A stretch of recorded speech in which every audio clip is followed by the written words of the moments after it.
본 방송에서 제공하는 투자 정보는 투자 판단에 대한 조언입니다. 방송에서 제공하는 주식의 가치, 가격 상승 및 가격 하락에 대해서는 방송사에서 보장하지 않습니다. 이 시각 헤드라인 뉴스입니다. 지난해 한국 국민이 외국에서 긁은 카드 금액이 사상 최대치를 기록했습니다. 장기 연휴를 틈타 해외 여행객이 불어난 여파로 분석되는 반면 한국 관광의 큰 손인 6호가 감소하며 외국인의 국내 카드 사용 금액은 20% 이상 줄어든 것으로 나타났습니다. 미국 제너럴 모터스가 한국 GM의 회생을 위해 3조 2천억 원의 대출금을 주식 형태로 출자 전환하겠다는 의향을 우리 정부에 전달한 것으로 알려졌습니다. 또 부평 공장에서는 스포츠 유틸리티 신차를, 창원 공장에서는 다목적 차량 신차를 배정해 한국 사업장에서 연간 50만 대 생산량을 유지하겠다는 계획도 밝혔습니다. 금융당국이 가상화폐, 이른바 암호화폐 거래 활성화 방침을 밝히며 비트코인이 1,400만 원을 돌파하는 등 가상화폐 가격이 반등했습니다. 오늘 오전 한때 비트코인 가격은 1,400만 원을 돌파하는 등 정부 기조 변화에 따른 투자 심리의 긍정적 작용이 주요한 것으로 풀이됩니다. 검찰이 원전 변압기 납품 가격을 담합한 혐의로 공정거래위원회로부터 고발당한 효성그룹 본사를 압수수색하고 있는 것으로 확인됐습니다. 공정거래위원회에 따르면 두 기업은 2013년 1월 한수원이 입찰 공고한 고리 2호기 비상전원 공급용 승합 변압기 구매 입찰에서 사전에 효성을 낙찰자로 정하고 LS산전은 합의한 바대로 이 효성의 낙찰이 이루어지도록 도운 것으로 드러난 바 있습니다.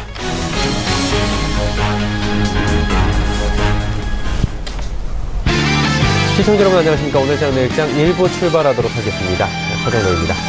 자, 전일 우리 증시는 하락이었습니다. 그리고 월요일 증시는 또 상승이었죠. 상승 하락, 그리고 오늘은 상승 보여주면서 퐁당퐁당 변동성 심화된 장세 계속해서 이어갑니다. 지난주부터 이어졌고요. 미국발 리스크가 아직도 줄어들지 않은 모습입니다. 거래소 쪽은 장중 하락을 보이기도 했고요. 혼조세가 더욱더 심화되는 모습을 장중에 보여주고 있기도 합니다. 미국 증시를 잠시 리뷰해보자면 기업 실적 부진, 미국 국채 금리 상승 등으로 전일 미국 증시는 일제히 하락한 바가 있습니다. 이것들은 당연히 우리 시장에 좀 부정적인 영향을 줄 수밖에 없는데 그에 비하면 오늘 시장은 그래도 선방하는 것이다 라는 평가들은 나오고 있는 상황입니다. 여기에 무역보복 얘기들이 계속해서 나옵니다. 철강업종 지금 얘기가 나온 상황이고요. 이 외에도 반도체나 자동차 그 외의 것들로 번질 수도 있다라는 이야기가 나오면서 투심이 얼어붙고 변동성이 심화되는 모습들을 보여주고 있습니다. 코스닥 시장은 일제히 하락했던 시총 상위주들 전일 낙폭이 꽤 컸는데 오늘은 어느 정도 되돌림 현상이 나오고 있습니다. 낙폭을 어느 정도 줄여가면서 지수도 올라가는 모습들 현재도 보여주고 있습니다. 명절 이후에도 변동성 여전하고요. 그렇다면 이 불안한 모습들은 변동성은 언제까지 가져갈지 그리고 이것들은 언제 끝나는 것일지 많이 궁금하실 겁니다. 전문가들과 함께 이 이야기 나눠볼 거고요. 미국 증시에 대한 진단까지 함께 내려보도록 하겠습니다. 본 방송에서 제공해드리는 정보는 투자 판단에 대한 조언일 뿐입니다. 해당 주식의 가치와 또 수익률 보장해드리지 않는다는 점 참고해 주시길 바랍니다.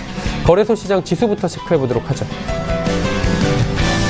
자, 2424.36포인트의 거래가 됩니다. 9포인트 정도 상승하고 있고요. 0.38% 상승 국면입니다. 일단은 일중 흐름을 좀 살펴보면서 얘기를 나눠봐야 될 것 같은데요. 말씀드렸다시피 혼조세입니다. 2406포인트 하락하기도 했고요. 이후에 상승 반전을 해내면서 2430선대까지도 올라갔습니다. 그리고 오후장 들어서 지속적으로 다시 우상향하려고 힘을 내는 모습들은 보여주는데 일단 상승폭이 굉장히 제한적이다라고 보시면 될 것 같습니다. 수급 주체 확인해 보도록 하죠. 수급 주체 보시면 개인과 기관이 사고요. 외국인은 매도하고 있는 상황입니다. 오늘 외국인 어제 이어서 또 매도하는 모습인데 기관 가운데에서는 투신이 어제까지 사다가 오늘은 또 파네요. 111억 원 팔고 금융투자 연계금에서 사는데 연계금에서 좀 535억 원 비교적 강한 매수가 들어옵니다.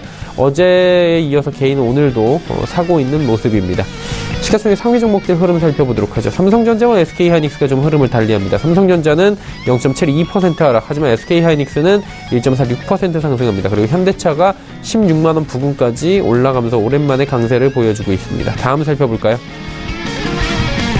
포스코, 삼성바이오로직스, KB금융, 그리고 LG화학까지 모두 빠지고요. 네이버가 그간 많이 눌려 있었습니다. 오늘 기술적 반등 구간에서 2.85% 정도 상승하면서 83만원 회복하는 모습입니다. 11위부터 15위 살펴보도록 하죠. 삼성물산과 삼성생명은 모두 상승합니다.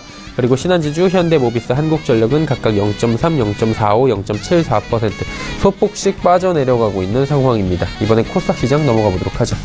코스닥 시장은 오늘 상승폭이 꽤 커졌습니다. 다시 1.2% 상승하면서 840선 단숨에 회복하는 모습 보여주는데요. 일중 흐름들 역시나 체크해 보도록 하죠. 자, 보시면 장 초반에 864포인트 보합 권역에서 출발을 해서 현재는 877포인트 고점 찍고 875포인트 부근에서 움직이고 있다. 일단은 장 후반 들면서 오후 들면서도 지속적으로 긍정적인 흐름 이어가고 있다라고 보시면 될 것 같습니다. 수급 주체 만나보도록 하죠. 이곳에서는 오랜만에 기관 외국인 쌍끌이 매수가 들어왔습니다. 외국인은 691억 원, 기관이 비교적 큰 매수가 나오는데요.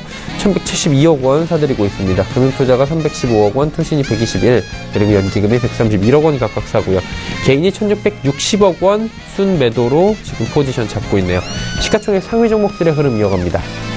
셀트리온 헬스케어와 신라젠, 바이로메드, CJENM까지 모두 상승합니다. 전일 낙폭이 꽤 있었는데 오늘 하루 만에 다시 되돌림 현상 나오면서 어제의 낙폭들 어느 정도 만회하는 모습입니다. 메디톡스만이 지금 1.27% 정도 하락하고 있는 모습이네요. 6위부터 10위 종목들도 살펴보도록 하죠. 여기도 빨간불이 더 많이 보입니다. 펄어비스만이 1.65% 빠지고요. 나머지 종목들 모두 상승인데 상승폭이 그렇게 많이 크진 않은 상황입니다. 다음 살펴볼까요? 휴젤, 스튜디오 드래곤, 그리고 파라다이스 세 종목이 지금 하락합니다. 스튜디오 드래곤이 낙폭이 1.41% 정도고요. 나머지 두 종목은 약보합권입니다. 그리고 코미팜과 컴투스는 1% 각각 중후반대의 상승을 이어가고 있는 상황입니다. 자, 이제는 원달러 환율의 흐름 마지막으로 짚어봐야 될 것 같은데요. 1074원 90전에 거래되면서 1070원대 중반까지 지금 다시 올라가고 있는 원화 약세 이틀째 이어지고 있는 상황입니다. 국내 양시장 여기까지 살펴보도록 하죠.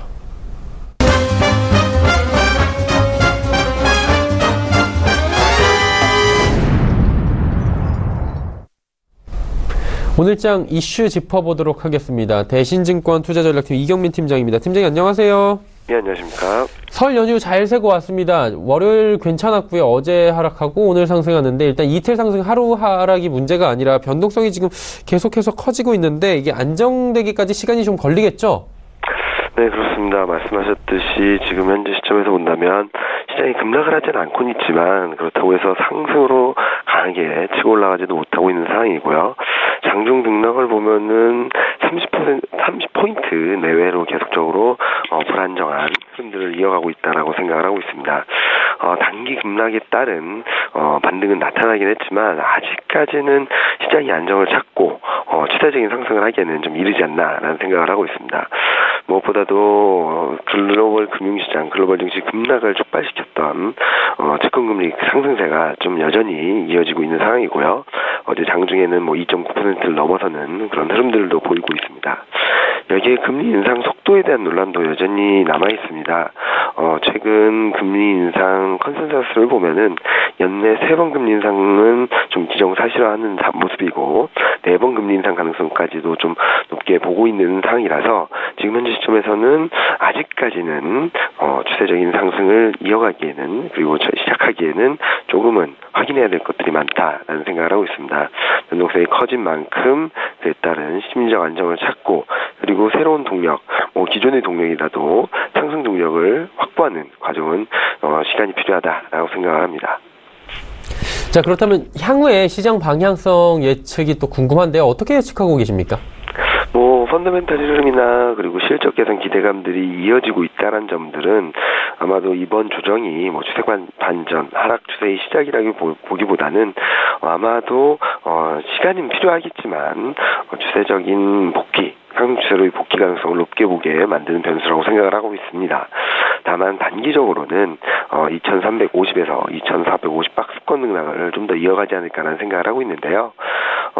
무엇보다도 긍정적인 부분, 조금 부담스러운 부분들을 같이 말씀드리자면 일단 긍정적인 부분은 최근 반등 시도의 중심에 IT가 자리하고 있다는 점입니다.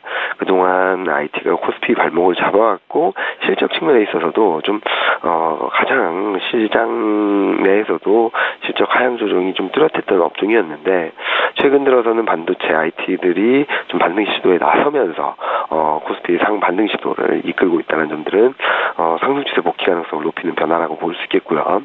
다만 앞서 말씀드렸던 금리 그리고 미국 금리 인상 속도에 대한 논란에 이어서 코스피 시장 전체의 실적 하향 조정은 여전히 남아있다는 점들에 있어서 당분간은 강한 상승 탄력 그리고 추세적인 상승을 좀 저해하는 변수가 되지 않을까라는 생각을 하고 있습니다.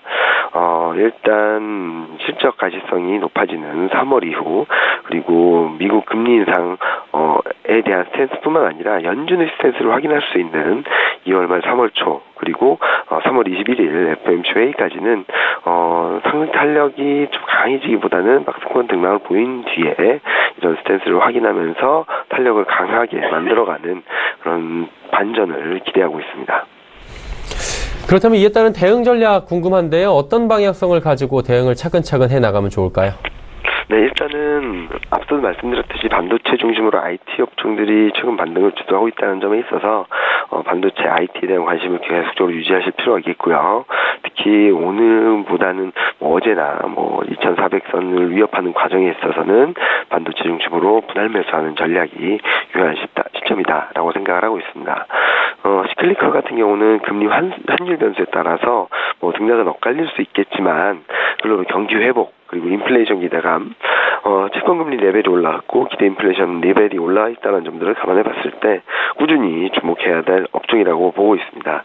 다만 이런 업종들 대응 전략에 있어서는 반등할 때 따라가거나 그러기보다는 변동성이 커질 때마다 조금씩 분할 매수하시는 전략을 권고드리고 있습니다. 네, 변동성이 커질 때마다 분할 매수하자라고 좀 안정적인 투자를 하자라고 짚어주신 것 같아요. 오늘 말씀 여기까지 듣도록 하겠습니다. 고맙습니다. 예, 감사합니다. 대신증권 투자전략팀의 이경민 팀장이었고요. 이슈 칼럼 바로 이어집니다.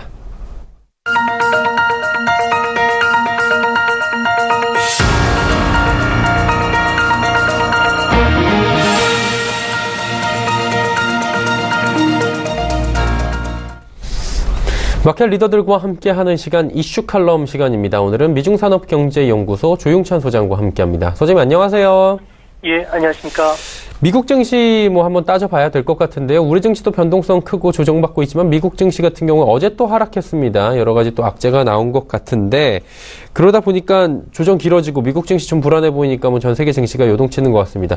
그러니까 조정이 길어지는 이유부터 한번 여쭤볼게요. 왜 이렇게 조정이 미국 증시 길어지고 있는 거죠? 아무래도 주가는 기업 실적이라든지 배당의 영향을 직접적으로 받게 되지만 아무래도 그것보다는 주가가 하락한 것은 장기 금리가 오르면서 원인이 됐던 것으로 보시는데요. 월가 투자가들 같은 경우에는 장기 금리를 국채 수익률로 생각을 하고 있습니다. 이 때문에 안전한 금융자산의 금리가 상승한다면은 불확실성이 높은 주식에 투자했던 자금을 채권으로 돌리기 때문에 하락 압력으로 작용하는 건데요. 이번 미국발 주가 하락의 트리거는 금리 인상 속도가 빨라진 것서부터 시작이 됐습니다. 지금까지 높은 경제 성장률과 낮은 물가 수준에 의해서 조성된 골디락스 장세의 그 환상이 지금 깨지고 있다는 거죠. 예상보다 물가 상승률이 앞으로 높아진다면은 장기 금리의 상승세가 지속이 될 수밖에 없고 그렇다고 그러면은 지금의 주가 수준이 비싸다는 생각을 들기 때문에 금융시장이 지금 동요한 것으로 보여진다는 점에서는 앞으로 미국 증시의 그 변동성이 좀 더 커지고 국내 증시에서도 이에 따른 좀 불확실성이 조금씩 커지지 않을까 보입니다. 네, 그렇다면 이제 골디락스 장세 요즘에 이야기 많이 나오는데 골디락스 장세가 정확히 어떤 것을 말하는지 또 궁금해집니다. 너무 이렇게 활황도 아니고 너무 이렇게 하락하는 장도 아니고 대체적으로 이렇게 알고 계시는 것 같은데 그리고 이 골디락스 장세에서 시장에서는 어떤 모습들이 연출이 되는지 이 부분을 좀 중점적으로 짚어보면 좋을 것 같아요. 네, 골디락스란 단어는 영국의 동화인 그 골디록스와 세 마리 곰에 등장했던 소녀 골디락스가 곰을 집에서 먹던 뜨겁지도 너무 차갑지도 않는 먹기 좋은 죽을 말하는데요. 일반적으로 골디락스 장세는 완만한 경기 회복 그리고 또 금융 완화 환경이 병존했을 때 찾아오는 예외적인 주가 흐름입니다. 이런 그 특수한 상황에서는 리스크 자산이 선호되기 때문에 주가는 점점 강세 쪽으로 기울게 되는데요. 이렇게 되면은 경기가 과열되기 쉬운 상황으로 빠지게 됩니다. 각국 중앙은행들이 경기가 과열됐던 신호음들이 하나둘 들리자 금융 정상화를 추진한 것도 이 때문인데요. 이 때문에 앞으로 금리 상승, 경제 성장률이 둔화되면은 골디락스 장세가 끝날 가능성이 커집니다. 골디락스 장세가 계속되려면은 물가 상승 압력이 다시 낮아져야 되겠고요. 자연스럽게 주가 조정도 좀 찾아오면서 금융 정상화가 미뤄질 경우가 해당이 됩니다. 현재 각국 중앙은행들이 정교한 금융 기법들을 갖고 있기 때문에 단기 순환적으로 경기 감소 국면을 좀 이끌어야 되겠고요. 두 번째로는 주가 조정뿐만 아니라 물가 상승률을 좀 낮춰서 장기 금리를 낮게 유지하는 게 가장 좋은 방법입니다. 이외에도 금융 정책의 정상화를 시사하면서도 실질적으로 완화적인 금융 환경을 통해서 성장률을 떨어뜨리지 않게 고도의 금융 기법을 어떻게 활용하냐에 따라서 달라지기 때문에 앞으로 그 골디락스를 유지시키느냐가 중앙은행의 최대 난제가 되지 않을까 보십니다. 그렇다면 변동성이 지금처럼 여전하고 롤러코스터 타는 장세들이 지속이 된다고 봤을 때 어떤 업종이나 테마에 관심을 갖는 게 또 투자에 적합할지 이 부분을 짚어봐야 될 것 같은데 이 부분은 어때요? 네, 미국에서는 펜 지수와 같은 그 차세대 테크놀로지를 기반으로 한 10가지 종목을 주사시켰는데요. 여기는 애플이라든지 아마존, 구글, 알리바바 같은 종목들이 편성이 되고 있습니다. 우리 생활에 필수적인 기업들인 거죠. 진입장벽이 높을 뿐만 아니라 시장에 압도적인 점유율을 갖고 있기 때문에 비교적 수익 기반이 안정되고 있다는 특징을 갖고 있는데요. 근데 앞으로도 스마트폰을 활용한 무인 슈퍼라든지 자율주행 자동차와 같은 편리한 미래를 창조시켜주는 기업으로서 활약이 계속될 것으로 보여진다는 점에서 향후 사업 전망도 상당히 밝다고 합니다. 펜 지수 같은 경우에는 2014년 9월 19일 지수 산출을 시작을 했는데요. 현재까지 3년 반 동안에 무려 2.5배나 주가가 상승했습니다. 같은 기간에 S&P, 다우, 나스닥과 같은 그 지수하고 비교해 보면 상승률이 두드러질 수밖에 없는데요. 2월 초에 전 세계 증시가 폭락했을 때 주요 3대 지수가 10% 안팎의 하락을 했지만 펜 지수는 8.1% 급락한 이후에 모두 지금은 주가 회복을 했고요. 또 사상 최고치를 계속 경신해가는 그런 모습을 보고 있습니다. 또 한 가지는 블룸버그 집계에 따르면 펜 지수 같은 경우에 EPS죠. 1주당 순이익 같은 경우에는 3년 뒤에는 3배 이상 늘어갈 것으로 보여지기 때문에 앞으로 이거와 관련된 종목을 중심으로 해서는 아무래도 다른 증시가 좀 하락을 하더라도 견조한 흐름을 보여주지 않을까 생각이 듭니다. 자, 그렇다면 이런 견조한 흐름을 다른 종목들의 하락에 대비해서 좀 안전한 종목이라고 할 수 있을 것 같은데 우리나라 지수에서도 펜 같은 종목들을 찾으면 좋을 것 같아요. 어떤 종목들이 있을까요? 아무래도 아시아 시장 같은 경우에는 일본, 대만, 한국 같은 경우는 그 산업 구조가 비슷하다 보니까 고성능 반도체 제조 설비 같은 경우에는 현재 공급이 부족한 상황에서 수요가 꾸준히 늘고 있다고 합니다. 반도체용 그 정밀 가공뿐만 아니라 정밀 가공 도구 같은 경우에 세계 정상급 기업의 한국 기업들이 상당히 많고요. 또 세계 유수 기업과 경쟁력을 갖춘 기업들이 많기 때문에 아무래도 이거와 관련된 종목들이 부각되지 않을까 보여지는데요. 이 때문에 앞으로 반도체 수요 같은 경우에는 스마트폰 보급, 그리고 빅데이터와 같은 데이터 센터의 그 수요 확대, 그리고 새로운 분야의 반도체 용도가 확정되고 있다는 이런 세 가지 특징이 반도체 수요를 계속 고성장시키지 않을까 보여집니다. 특히 우리나라 같은 경우에는 경제의 반도체 의존도가 대만보다는 낮지만 다른 나라보다 상당히 높다는 점, 그리고 R&D 투자 확대로 대만이라든지 중국의 추격자들을 경쟁력을 갖추면서 따돌리고 있다는 점은 상당히 좀 매력적이고요. 이외에도 인공지능이라든지 사물 인터넷, 산업용 로봇, 전기 자동차와 관련된 그 차량용 전지, 그리고 원격 진료 같은 경우에는 고령화뿐만 아니라 의료비 증대에 따른 대안으로 부각이 되고 있기 때문에 앞으로도 전 세계가 금리가 상승해서 수요가 둔화되더라도 견고한 그 고객 기반을 갖추고 새로운 혁신을 창출시켜줄 수 있다는 점에서는 앞으로 이들 종목을 중심으로 해서 조정 시마다 저점 매수하는 장기 투자가 장기적으로는 상당히 바람직하지 않을까 생각이 됩니다. 자, 마지막으로 환율 한번 짚어보도록 하겠습니다. 미국 10년물 국채 수익률이 지금 2.9%까지 올라갔다고 하는데 달러는 약세, 엔화, 유로화는 강세. 지금 계속해서 이런 조금은 시장 상황, 논리하고 맞지 않는 상황들이 계속 이어지고 있는 건데 이 부분은 어떻게 보는 게 좋을까요? 네, 미국의 장기 금리 같은 경우는 현재 2.9%까지 올라간 만큼 마지노선 노선이라고 할 수 있는 3%가 좀 위태로운 상황인데요. 이렇게 됐을 경우에는 3월달 금리 인상 이후에는 3%대까지 올라갈 수 있지 않을까 보십니다. 아무래도 장기 금리가 빠르게 올라간다는 것은 주가에는 악재가 되겠지만 아무래도 그 달러와 약세가 진행되는 그 측면이 미국의 재정 수지 악화에 기반을 두고 있기 때문에 이런 상황은 계속 진행이 되지 않을까 보시고요. 또한 재정 수지 악화에 따른 미국의 장기 금리가 상승한다는 것은 나쁜 금리 인상이 찾아오고 있다는 뜻이기 때문에 달러 가치 하락 압력은 크게 받지 않을까 보십니다. 그런 측면에서는 앞으로 금과 같은 종목들이 아무래도 부각이 될 수가 있겠고요. 또한 그 유가 상승도 뒷받침하는 이런 재료가 되지 않을까 보여집니다. 특히 달러와 같은 경우는 세계 경기 회복이라든지 선진국의 중앙은행들의 금리 인상 그리고 투기적인 엔 유로 매수세가 작용하고 있고요. 여기 리스크 자산 그 상승에 따른 리스크 온 현상이 만들어낸 달러 약세까지 추가되고 있기 때문에 당분간 달러 약세 흐름은 추세적으로 전개되지 않을까 보입니다. 네.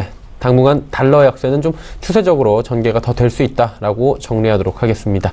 오늘 말씀 여기까지 듣도록 하겠습니다. 고맙습니다. 예, 감사합니다. 미중산업경제연구소 조용찬 소장과 함께했습니다.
오늘 채널일장 1부 함께 하셨습니다. 잠시 뒤 2부 수익률 대결이 본격적으로 펼쳐집니다. 슈퍼 듀오 매치 준비가 돼 있습니다. 종목 상담은 100원의 정보 이용료 부과되는 샵 0082번 지금부터 활짝 열려 있으니까요. 많이들 남겨주시길 바랍니다.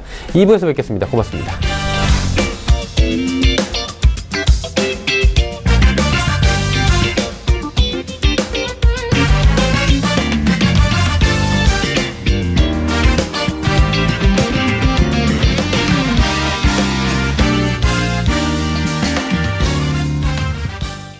본 방송에서 제공하는 투자 정보는 투자 판단에 대한 조언입니다. 방송에서 제공하는 주식의 가치, 가격 상승 및 가격 하락에 대해서는 방송사에서 보장하지 않습니다.